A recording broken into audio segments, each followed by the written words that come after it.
Ngayong araw ay samahan nyo kami sa bagong ganap namin dito sa SM. Naglalakad na nga tayo papuntang entrance dahil hihintayin namin yung kapatid at nanay ng asawa ng kapatid ko dahil kakain muna kami dito. At habang naghihintay nga kami, ang kuya naman ay sobrang likot. Ayun na, pumunta na sa Saburi at may kukunin na. At dito nga sa entrance ay marami kang pagpipilian ng mga kakanin. So ayan ang dami. Kaya lang wala tayong budget kaya hindi na ako pumunta. At nandito na nga sila. Tapos pumunta kami dito sa McDo dahil dito kami kakain. Kaya lang may party sa labas kaya dito na lang kami sa loob. Buti naman at nakaupo kami at hindi masyadong maraming kumakain. At ito na nga yung aming order. Dumating na. Budget meal lang muna dahil wala pa tayong budget. Samantalang ang aming bunso ayun. Sarap na sarap sa kain ng paray. At katapos nga namin kumain, yan, lakad-lakad muna tayo papunta sa taas dahil maglalaro muna sila doon sa train. At ayun na nga, nakasakay na nga sila. Hindi na nga ako sumama dahil marami na naman sila. Habang naghihintay ako, ayan, pabidyo-bidyo na lang ang person. Even when you feel low, you can still go. Even when you feel slow, you can still go.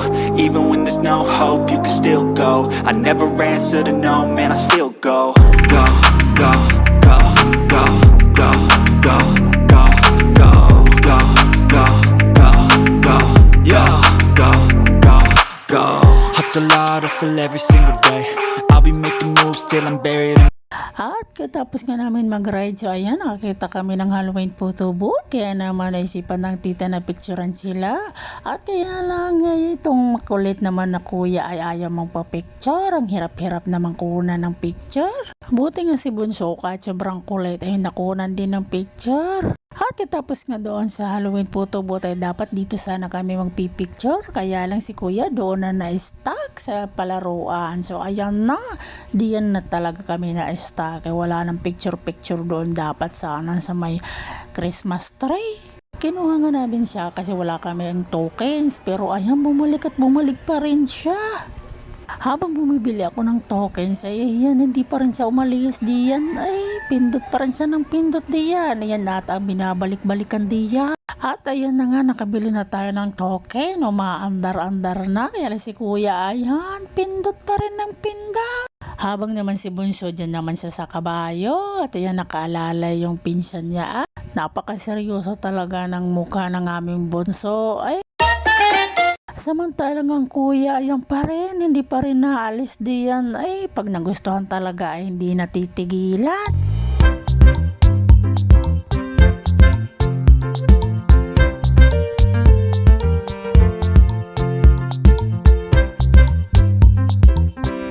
Si Bunso naman, ayan, nilagay nila diyan at ayaw na din. Ako, nasasayang lang yung inulog naming tokens dahil hindi naman naglalaro si Johan. Doon lang siya nahiyang sa kabayo-kabayo na iyon. Pero sa ibang rides ay ayaw.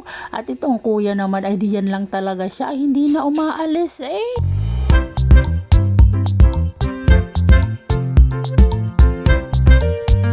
At natapos na nga kami sa wakas sa palaruan na ayaw pa nga ni kuyang umalis. Gusto-gusto pa doon. Kaya lang naubos na yung token namin. Kaya dito muna kami sa view deck. Mag-iintay sa nanay at tatay nila dahil nandun pa nag-grocery.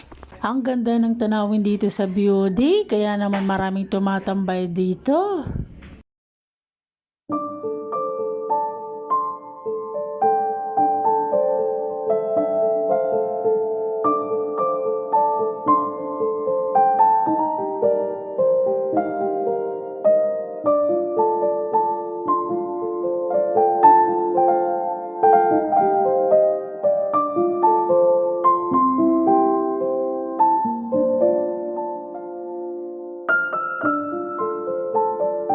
At ito na nga, pauwi na nga tayo. Maraming salamat. Hanggang sa susunod. And don't forget to subscribe, like, and share my video. Thank you.